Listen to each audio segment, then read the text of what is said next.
स्वागत है।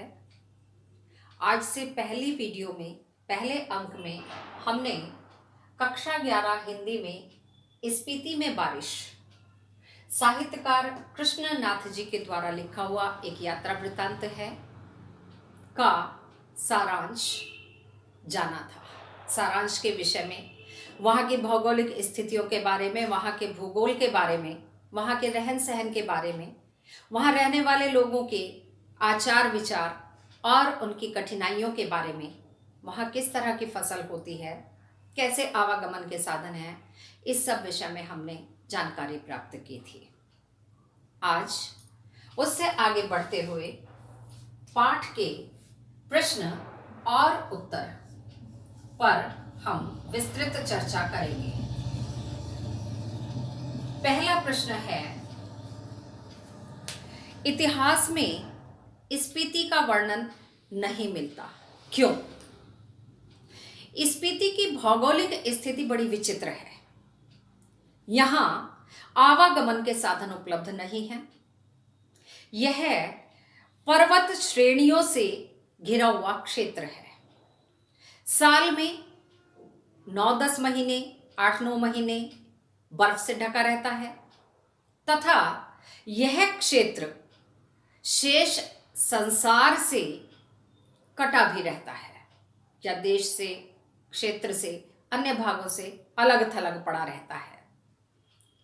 इस दुर्गम स्थान पर जाने के रास्ते भी ठीक प्रकार से नहीं बने हुए हैं।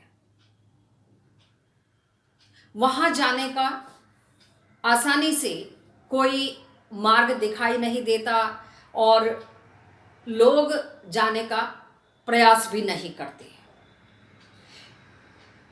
वहाँ जनसंचार के साधन आज भी उपलब्ध नहीं है, या यूं कहें कि जनसंचार के साधनों का अभाव है।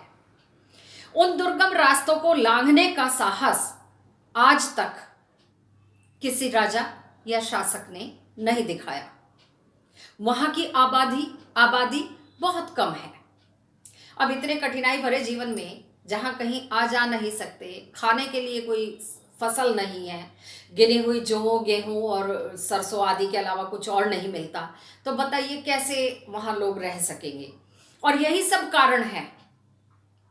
मानवीय गतिविधियां भी वहाँ बहुत कम होती हैं, लोग आते जाते कम हैं। इसी कारण से शायद इतिहास में वहाँ का वर्णन या स्पीति का वर्णन नहीं मिलता। इसका जिक्र केवल राज्यों के साथ जुड़े रहने पर ही आता है। लाहुल स्पीति का जब वर्णन आता है, अक्सर न्यूज में जब दिखाया जाता है लाहुल स्पीति, तो मेरा भी ध्यान उस ओर आकर्षित हो जाता है। आप लोग यदि न्यूज आदि देखेंगे तो निश्चय ही आप लोगों का ध्यान भी आकर्षित होगा। और मूल रूप से यह क्षेत्र स्वायत्त ही रहा है अभी तक। स्वायत्त यानी अपने अधीन ही रहा है, अपने ही उनके नियम कानून हैं जो वहां लागू होते हैं, इसलिए भी वो देश भर से कटा रहता है। दूसरा प्रश्न आता है, स्पीति के लोग जीवन यापन के लिए किन किन कठिनाइयों का सामना करते हैं? स्पीति में रहना एक कठोर जीवन जीना है, यानी वहां के लोग एक कठोर जीवन यापन करते हैं। वहाँ लंबे काल के लिए शीत ऋतु होती है, सर्दी जो है वो बहुत लंबी होती है, 9-10 महीने तक सर्दी पड़ती है वहाँ। और बाकी के जो 2-3 महीने बचते हैं उनमें वहाँ केवल अल्प काल के लिए वसंत ऋतु आती है। और वो जो 8-9 महीने, 9-10 महीने का शीत ऋतु होती है, उसमें ठंड से लोग परेशान होते हैं और जलाने के लिए, यानी शरीर को, अपने घरों को गर्म करने के लिए लकड़ी तक वहां उपलब्ध नहीं होती, क्योंकि गीली होती है लकड़ी, सूखी नहीं होती। और जब उनको जलाया जाता उनसे हमें अपने शरीर को ऊष्मा देनी होती है या तापमान बढ़ाना होता है घरों का, तो उसके लिए सूखी लकड़ी चाहिए जिससे वो जल्दी से अग्नि उनमें प्रज्वलित हो सके। फसल के नाम पर वहां केवल जौ, सरसों और गेहूं ही उगा सकते हैं, वही वर्ष भर वो खाते भी हैं। आने जाने का कोई साधन नहीं है, संचार का कोई साधन नहीं है। रास्ते बहुत अच्छे नहीं है, दुर्गम रास्ते बताया गया है। तो बाकी का जो अल्पकाल वसंत होता है, यदि उन्हें किसी एक दूसरे से, अपने रिश्तेदार से, मिलने वाले से मिलना भी होता है, तो उसी में वो आने जाने में 2-3 महीने का जो समय होता है वो निकल जाता है। पूरा क्षेत्र विकसित नहीं है और यही कारण है कि वहां के लोग अत्यंत कठिनाईपूर्ण जीवन यापन करने के लिए विवश हैं। पर ऐसी परिस्थिति में भी वहां के लोग अपने उस स्थान को छोड़कर नहीं जाते हैं, अन्यत्र नहीं जाकर बस जाते हैं। नेक्स्ट क्वेश्चन है, लेखक माने श्रेणी का नाम बौद्धों के माने मंत्र के नाम पर रखने के पक्ष में क्यों है? बौद्ध धर्म के माने मंत्र की बहुत मान्यता है, बहुत महिमा है। ओम मणि पद में हूं बीज मंत्र बौद्धों का होता है या मान्य है। इसी मंत्र को संक्षेप में माने कहते हैं। लेखक का ऐसा मानना है कि इस मंत्र का यहां बहुत अधिक जप हुआ है, यानी बौद्ध भिक्षु यहां आए हैं और उन्होंने इस मंत्र का बहुत ही लंबे समय तक, अनंत काल तक बहुत अधिक जाप किया है, जिसके कारण से वहां की पर्वत श्रेणियां यह नाम आसानी से ग्रहण कर सकती हैं। अर्थात बुद्धों का वर्चस्व होने के कारण उस माने मंत्र को वहां अधिक मात्रा में उच्चारित होने के कारण उन पर्वत श्रेणियों को माने मंत्र दिया जाना चाहिए। लेखक का ऐसा मानना है। स्पीति के दक्षिण की ओर जो पर्वत श्रेणियां हैं वो माने श्रेणी के नाम से ही जानी जाती है और इसी कारण से उनका नाम माने श्रेणी पड़ा है।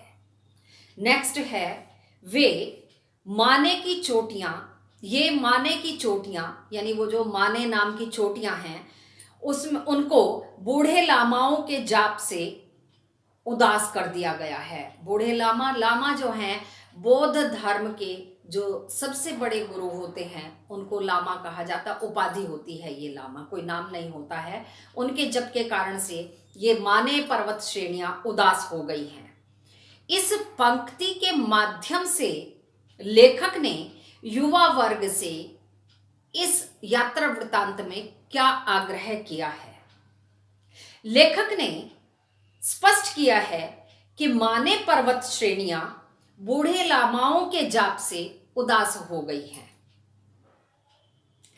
क्योंकि उनके जप से यहां का वातावरण बोझिल सा, नीरस सा, वीरान सा हो गया है। लेखक पहाड़ों और मैदानों से युवक युवतियों को यहां बुलाना चाहते हैं और वो इसलिए बुलाना चाहते हैं ताकि वो यहां आकर क्रीड़ा, कौतुक, अट्टहास, हंसी मजाक, ठहाके लगाकर हंसे, प्रेम आदि खेल खेले, जिससे वहां का वातावरण ताजगी, उत्साह और जोश से भर जाए। चोटियों पर चढ़ने से जीवन फिर से नई अंगड़ाई लेने लगेगा, उसमें सजीवता, संचेतना आ जाएगी और युवाओं के अट्टहास से ये चोटियों पर जमा हुआ आर्तनाद,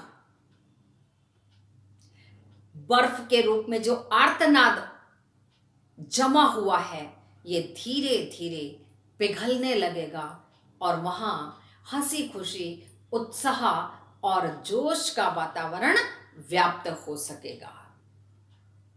नेक्स्ट क्वेश्चन, वर्षा यहां एक घटना है, एक सुखद संयोग है। लेखक ने ऐसा क्यों कहा? लेखक ने ऐसा इसलिए कहा क्योंकि स्पीति में वर्षा बहुत कम होती है। इस कारण वर्षा ऋतु मन की साध पूरी नहीं कर पाती है, क्योंकि जब तक मानसून चलकर वहां पहुंचता है तब तक वो बिल्कुल उसका वेग समाप्त हो चुका होता है। कभी 2-4 साल में एक बार ऐसा होता है कि इतने वेग के साथ वहां पहुंचता है कि थोड़ी बहुत वर्षा वहां हो जाती है, जिसके कारण से, वर्षा ना होने के कारण से वहां की धरती सूखी, ठंडी और बंजर हो गई है। जब कभी यहां वर्षा होती है तो लोग इसे अपना सुखद सौभाग्य मानते हैं, मंगल मानते हैं, शुभ मानते हैं। वर्षा के दिन को वे सुख का संकेत मानते हैं।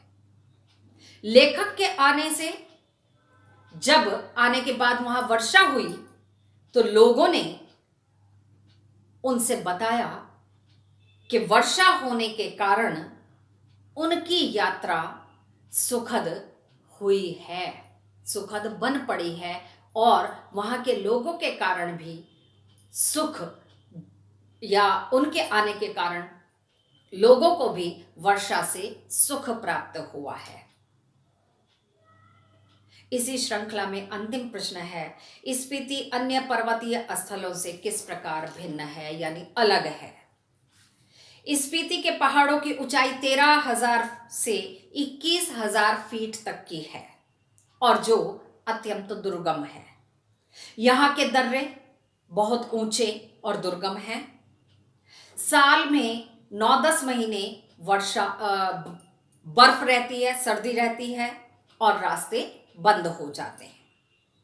वहां वर्षा नहीं होती है, पेड़ पौधे और हरियाली नामो निशान नहीं है, सूखी बंजर भूमि है वहां की। वहां एक ही फसल होती है, उसमें भी जौ, गेहूं, सरसों, मटर आदि प्रमुख रूप से पैदा किए जाते हैं।